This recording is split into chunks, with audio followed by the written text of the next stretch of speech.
Yo me imagino la iglesia primaria cuando no tenían pianos, no tenían luz eléctrica, no tenían las facilidades que usted y yo tenemos, pero ellos cantaban al Señor con todo su corazón en algún recinto, en alguna catacumba, en algún monte, bajo la sombra de algún árbol, y ahí se reunían a la orilla de los ríos las mujeres a lavar la ropa, y cantaban y adoraban y exaltaban. Y esa era una forma de como Pablo, cuando llegaba caminando como misionero, buscaba a las mujeres en los ríos, allá donde están esas mujeres, donde escuchaba un cántico de adoración a su Señor, y ahí se acercaba.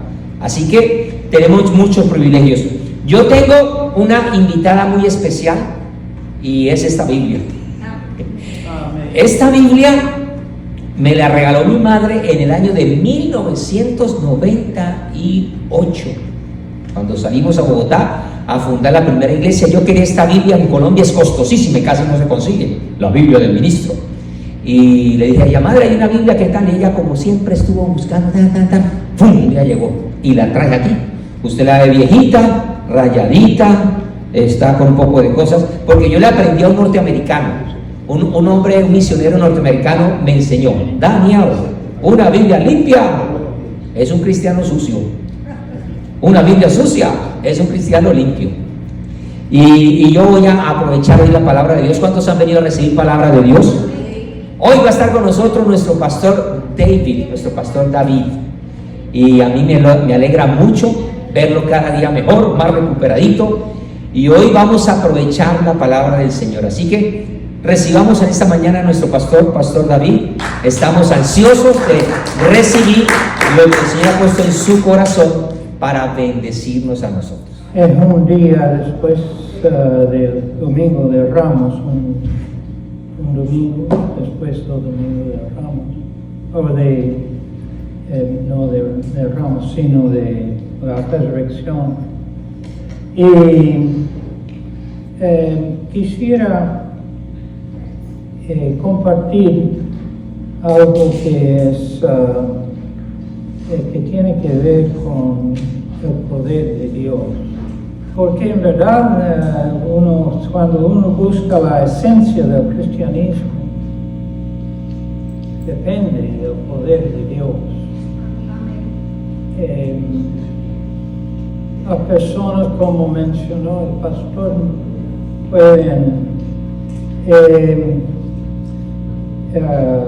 pueden ir a la iglesia por diferentes razones, pueden hacer sus asuntos religiosos y simplemente tener al lado el poder de Dios.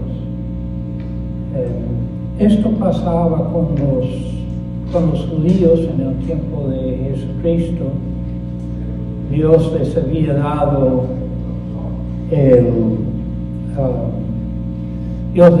dado la palabra, les había dado muchas experiencias de parte de Dios que tenían que ver con su poder, pero cayeron luego y ellos más bien habían agarrado un sistema de tratar de cumplir todas las reglas y las cosas, y como si todo dependía de ellos, cuando en verdad, cuando hubo los milagros, cuando hubo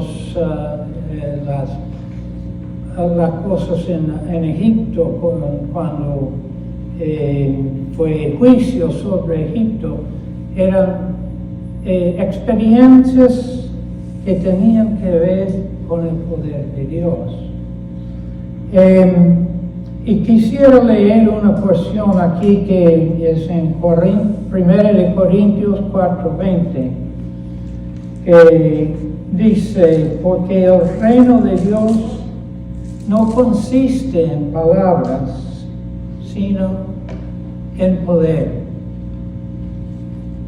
El reino de Dios no consiste en palabras, sino en poder. Podemos tener todas las palabras correctas, podemos tener la doctrina correcta y según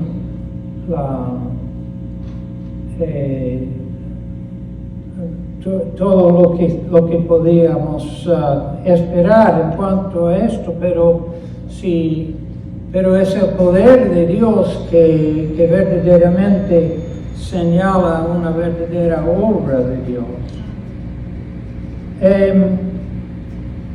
En el tiempo que comenzó el cristianismo, en el tiempo en que vino Jesucristo predicando, fue crucificado y resucitado,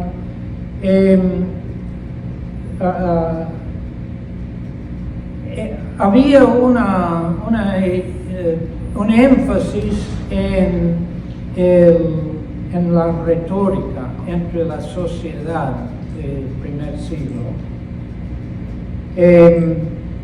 Y como leímos ahí, Pablo estaba, parece, predicando en contra de una retórica cristiana en vez de simplemente del poder de Dios. Y él pues da más importancia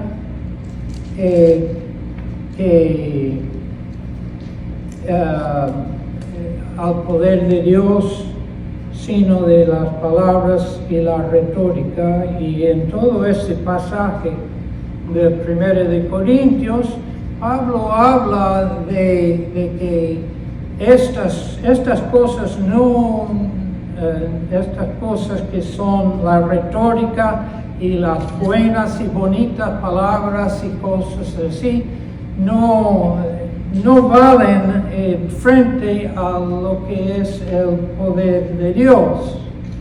Ahora, en cuanto a si estamos hablando de la importancia del poder de Dios, esto es lo que hemos de concentrarnos en esto, en nuestra religión, nuestra práctica del cristianismo. ¿Qué es el poder de Dios? Es algo que cambia la situación. Y si uno va a la iglesia, si uno practica todas las cosas de su diezmo y trate de hacer las cosas que dice que uno debe de vivir, pero si no tiene experiencia en su vida del poder de Dios, no vale en verdad. Y el poder de Dios cambia la situación. La resurrección de Jesucristo cambió la situación. Quitó la muerte y nos mostró que el poder de Dios es algo que es más importante y más viva y más eficaz que no hay nada más eficaz del poder de Dios que vemos en la resurrección de Cristo. El poder de la resurrección. Déjeme leer en Marcos capítulo 12, algo que ahí se habla relativo al poder de Dios. Y en capítulo 12 de Marcos, 18 a 27, y es un tramo aquí que nos hace entender que los judíos que tenían todas estas cosas y cumplían hasta lo más hasta la J y el tilde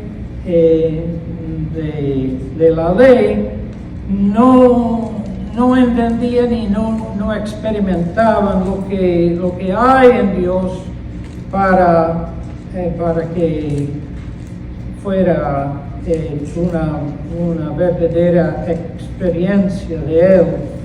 Entonces vinieron de los saduceos que dicen que no hay resurrección y le preguntaron diciendo: Maestro, Moisés nos escribió que si el hermano de alguno muriere y dejare su esposa, pero no dejare hijos, que su hermano se case con ella y levante descendencia a su hermano. Hubo 7 hermanos y el primero tomó esposa y murió sin dejar descendencia. El segundo se casó con ella y murió y tampoco dejó descendencia. Y el tercero de la misma manera, así los 7, y no dejaron descendencia. Y después de todo murió también la mujer. En la resurrección, pues, cuando resuciten, ¿de cuál de ellos será la mujer? Ya que los 7 la tuvieron como él. Entonces respondiendo Jesús le dijo: no erráis por esto, porque ignoráis las Escrituras y el poder de Dios. Porque cuando resuciten de los muertos ni se casarán ni estarán en casamiento, sino serán como los ángeles que están en los cielos. Pero respecto a que los muertos resucitan, ¿no habéis leído en el libro de Moisés cómo le habló Dios en la zarza, diciendo: yo soy el Dios de Abraham, y el Dios de Isaac, el Dios de Jacob? Dios no es Dios de muertos, sino Dios de vivos, así que vosotros erráis, mucho erráis. Este pasaje nos habla de la importancia de la operación del poder de Dios entre el pueblo de Dios. Y aunque uno cumpliera todo lo que la ley dice y eso, nos hace falta, si no entendemos y recibamos y dejamos que Dios obre en nosotros por su poder. Y vamos a pensar en la resurrección de Cristo, una explicación, una experiencia y del poder de Dios que levantó a Cristo de entre los muertos. En su resurrección vemos que ha vencido el poder político.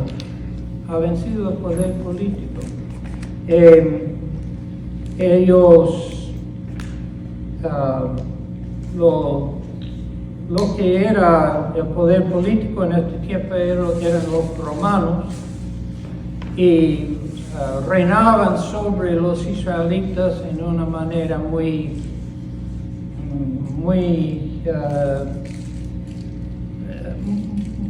fuerte, muy expresado, en una manera con mucha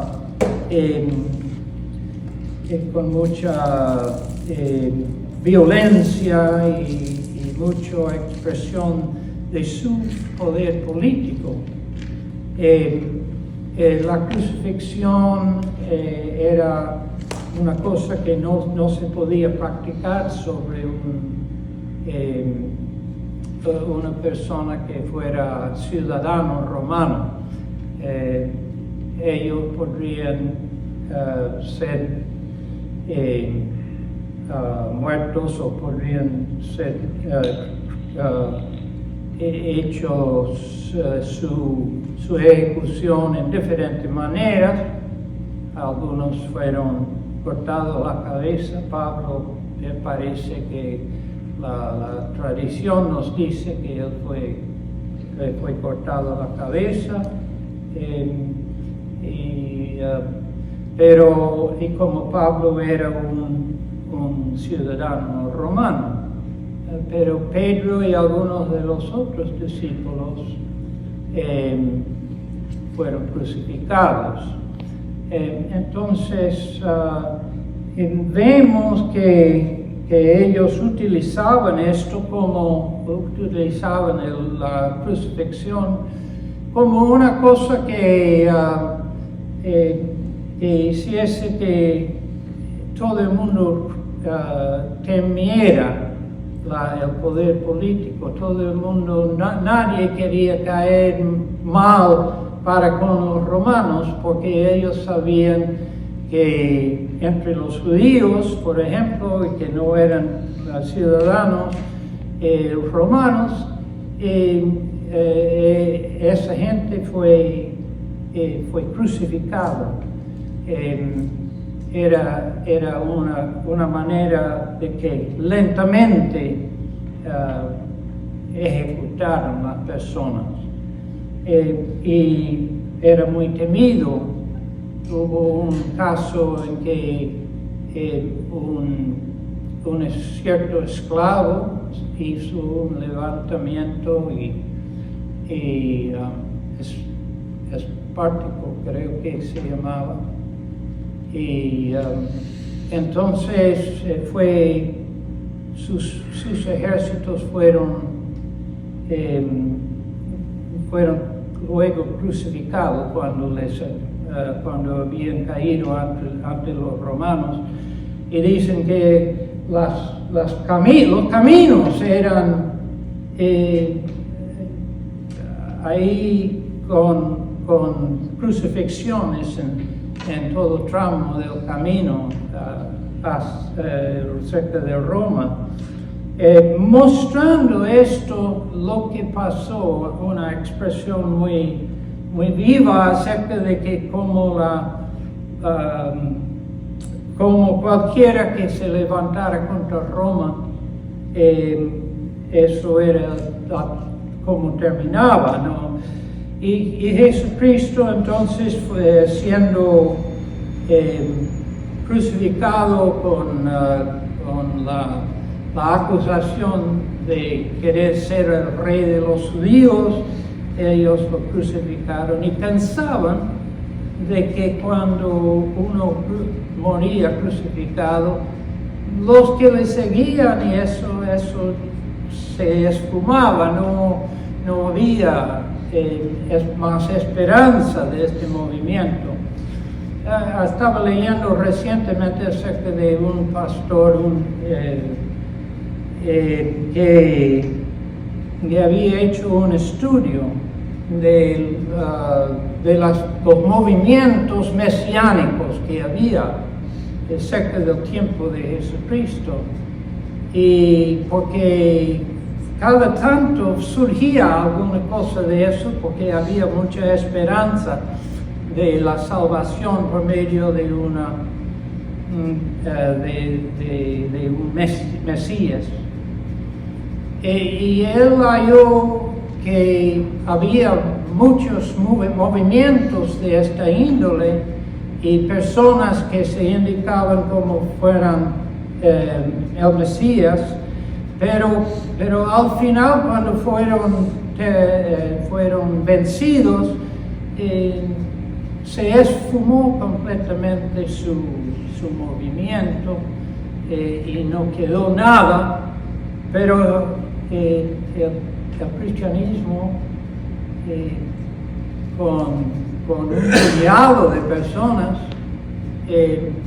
vino a hacer un movimiento que dio vuelta al mundo, en una manera que era muy especial. Y entonces, y y se esparció por todo el reino romano en aquel entonces. Entonces vemos que aunque a propósito Pilato hizo crucificar a Jesucristo, y pensando que esto cumplía la voluntad del emperador, de todos modos no podía lograr su propósito por causa del poder de Dios que levantó a Jesucristo de entre los muertos y que sigue este movimiento hasta hoy entre nosotros que estamos aquí. Ahora, también podríamos decir que que quedó vencido el poder de la religión falsa. Tristemente podríamos decir, como tenían la Biblia y tenían el Antiguo Testamento y todo lo que dice y acerca de los milagros hechos por mano de Moisés, hechos por medio de Josué, hechos por medio de Elías, hechos por medio de Eliseo y las profecías de los profetas, no agarraron esta onda y así pensar que hubiera seguido estas cosas, sino que empezaron a pensar que por cumplimiento de las reglas, cumplimiento de las cosas que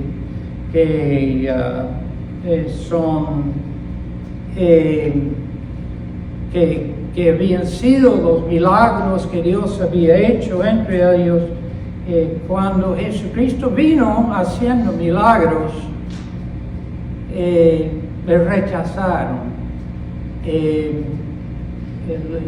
Recuerdo un momento en que él estaba en la sinagoga en un día de sábado, y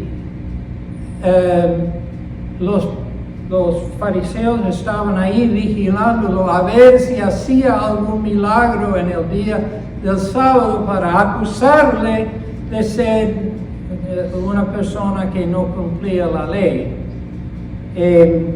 Y entonces, pues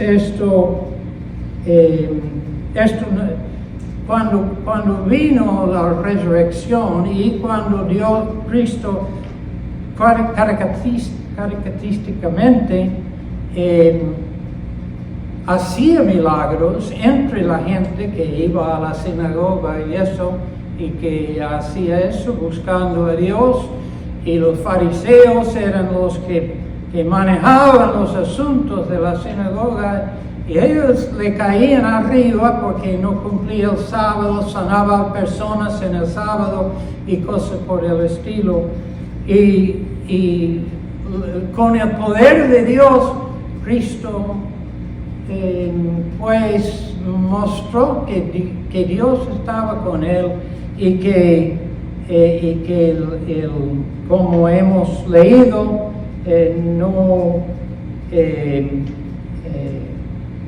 no eran palabras lo que Dios estaba haciendo, sino en su poder expresado en lo que él hacía entre los que esperaban en él. También vamos a hablar y pensar en el poder de la sanidad. Y vamos a leer en Lucas capítulo 6, versículo 19, que nos muestra una expresión de esto. Y ese es un solo versículo, pero yo le voy a pedir que tengan en cuenta esto y que este versículo nos muestre lo que era el ambiente ahí con Jesucristo en medio de su pueblo. Y dice, y toda la gente procuraba tocarle, porque poder salía de él y sanaba a todos. En verdad esto es cierto que él sanaba a todos y esto nos habla de una persona en quien estaba funcionando este poder de Dios que traía sanidad y traía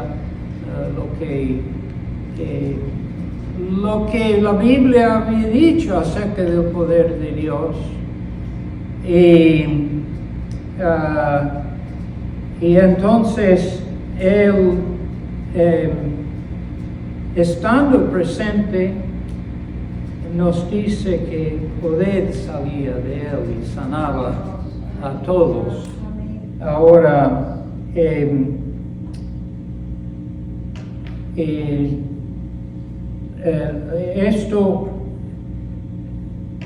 esto nos muestra un poder de parte de Dios, porque uno diría, Dios nos hizo todos nosotros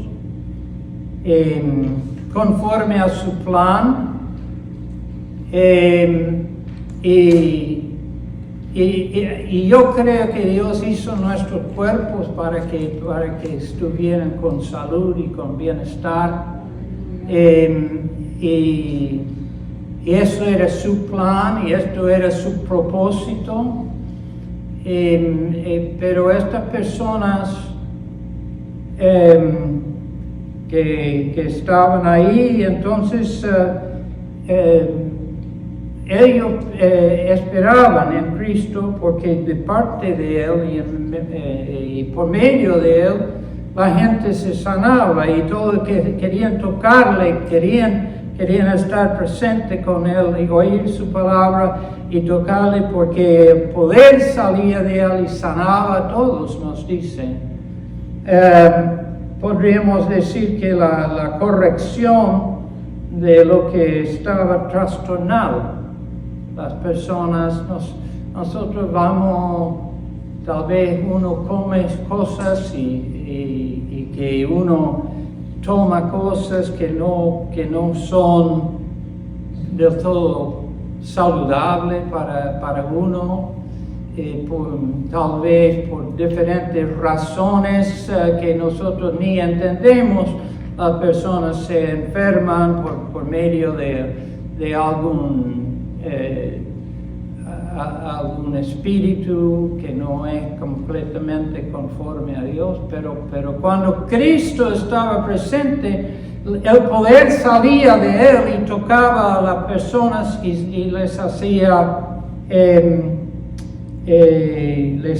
sanarse, solo por estar presente con Él, solo por tocarle. Entonces vemos el poder de la sanidad obrando en Él y a través de Él. Quisiera también leer una cosa que promete este tipo de poder en Isaías capítulo 53 y versículo 4.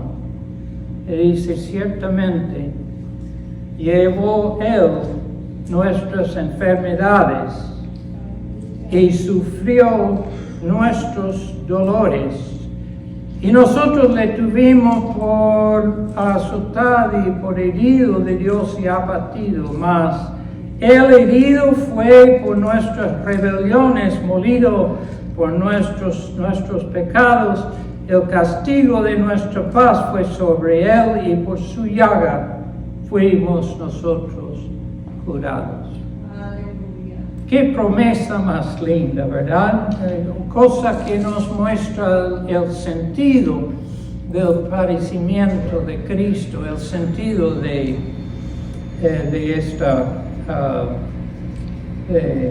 lo que Él sufrió. Uno diría que derroche que el Hijo de Dios venga al mundo y sufriera así en la cruz, pero la Biblia nos dice que hay una razón en estas cosas, y hay argumentos entre los teólogos qué sentido habrá de tener la crucifixión de Cristo. Y aquí nos dice que no fue sin propósito, no fue una cosa que pasó al azar, de que Cristo sufrió, sino que el sufrimiento de Él tenía un propósito que era eterno y era para nosotros, para que nosotros recibamos de parte de Él, por causa de sus llagas, somos nosotros curados, como nos dice en este mismo capítulo. Así que, y yo diría esto, que es tal vez una cosa un poco aparte, pero los musulmanes piensan que si alguien dice algo en contra de Dios, o si falta el respeto a Dios en algún sentido, ellos están listos a levantar un arma y matar. Y ellos tienen esto en parte, pues, por lo menos, porque la mayoría de los musulmanes no reconocen ni que Cristo murió. Y es justamente el sufrimiento de Cristo y el poder de Dios en su resurrección que muestra que Dios es capaz en todo sentido de justificar todo lo que le pasa, de sacar bien, pues, de lo mal que Cristo sufrió. Y entonces ellos mismos quieren hacer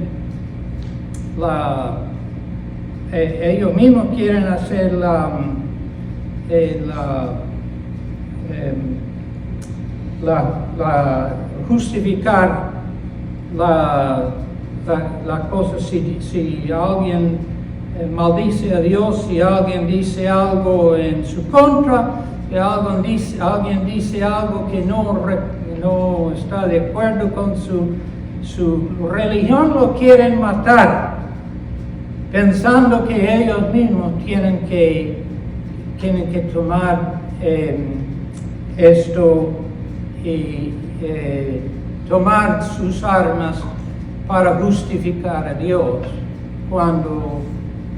cuando Dios mismo es capaz de justificarse, como vemos en la resurrección de Cristo, una cosa del poder de Dios. Y gloria al Señor, aleluya.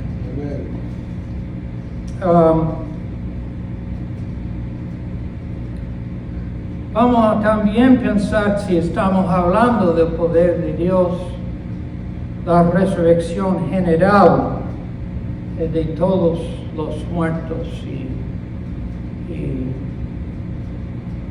Pues si Cristo murió y luego fue levantado por el poder de Dios, no solamente le toca a Él esto, sino a todos los que estamos en Cristo. Y los que han muerto en Cristo, dice el apóstol Pablo, van a resucitar primero, ellos mismos van a levantarse primero y pues con poder y gran gloria. Lucas 21:27 nos dice esto. Entonces verán al Hijo del Hombre que vendrá en una nube con gran poder y gloria. Porque cuando Cristo venga, aunque estamos en un mundo que se ha mostrado muy olvidadizo de Dios y muy malo y capaz de muy malas cosas, cuando Cristo venga, estas cosas serán expuestas por lo que verdaderamente son, y el poder de Cristo y la gloria con que aparece, entonces será muy patente, muy visto, y es una cosa que nosotros todos esperamos. Eso se acompaña luego con la resurrección de todos los santos, y entonces todos nos reuniremos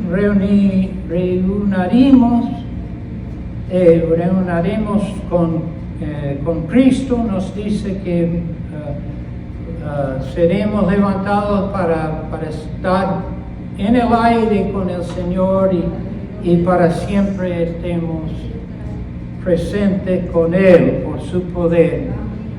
Gloria a su nombre.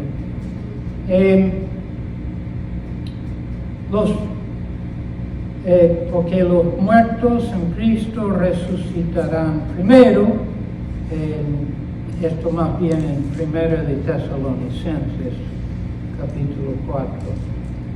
Tampoco queremos, hermanos, que ignoréis acerca de los que duermen.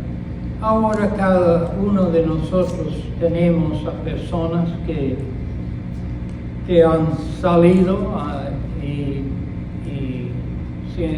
habiendo en la bendición de Cristo,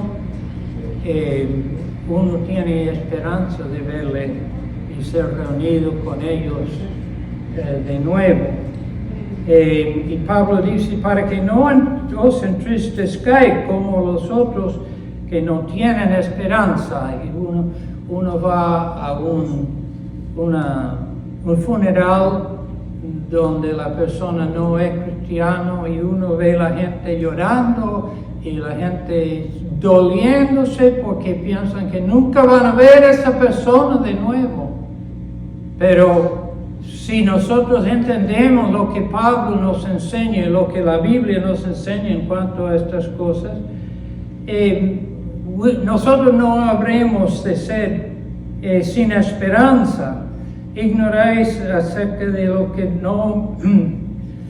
Tampoco queremos, hermano, que ignoréis acerca de los que duermen, para que no os entristezcáis como los otros que no tienen esperanza. Ellos lloran, ellos lamentan, ellos gritan, y sienten muy profundamente que esa persona es perdida para ellos para siempre. Pero el cristiano tiene otro sentido en cuanto a esto. Por lo cual os decimos esto en palabra del Señor, que nosotros que vivimos, que habremos quedado hasta la venida del Señor, no precederemos a los que durmieron, porque el Señor mismo, con voz de mando, con voz de arcángel, con trompeta de Dios, descenderá del cielo, y los muertos en Cristo resucitarán primero. Y luego nosotros, los que vivimos, los que hayamos quedado, seremos arrebatados juntamente con ellos en las nubes para recibir al Señor en el aire, y así estaremos siempre con el Señor. Alabado sea Dios. Y la manifestación del poder de Dios en el día final, en este día final, cuando Cristo aparece, que estuvo muerto por nosotros, pero venció la muerte, también traerá con él a los que han muerto en Cristo, y estaremos con ellos en el Señor luego para siempre. Y vamos a leer una porción de 1 de Corintios 15, 26. Este capítulo muy ayudante y nos da un cuadro, nos da de lo que será la resurrección y por qué podemos esperar en esto. Pero quisiera leer el versículo 26, que nos dice: el postrer enemigo que será destruido es la muerte. Ahora nos enfermamos y morimos. Esta cosa todavía no se ha vencido. Una de las personas que van a la guerra y mueren en la guerra, ellos mueren cuando reciben una herida muy fuerte. Pero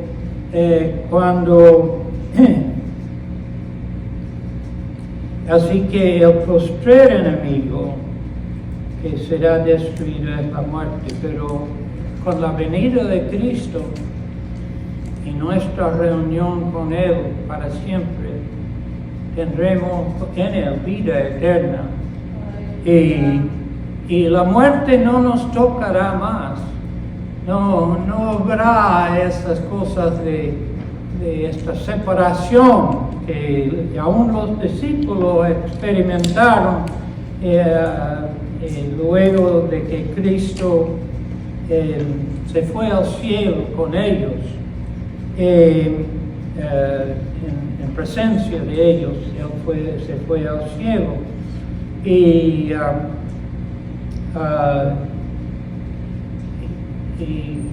esperando para nosotros este poder de Dios, la operación del poder de Dios para que el postrer enemigo, la muerte, fuera al final vencida, y que nosotros esperando en Él, nuestra esperanza será cumplida y tendremos una experiencia que es lo que han esperado en Cristo. Los muertos resucitarán primero y luego nosotros estaremos con el Señor en el aire. Nos será estaremos en una situación entonces que no nos reinará la muerte nunca más sobre nosotros, y por el poder de Dios y nosotros vivamos con Cristo para siempre. Gloria a Dios. Alabado. Aleluya. Así que estaremos recordando la muerte del Señor en la Santa Cena luego, y vamos a recordar de que aún la muerte de Cristo que celebramos no fue una cosa permanente, sino que la muerte fue simplemente una cosa que duró un tiempo hasta que su poder se mostró. El tercer día se levantó y que para siempre estará con nosotros. Gloria a Dios. Aleluya. Bendición.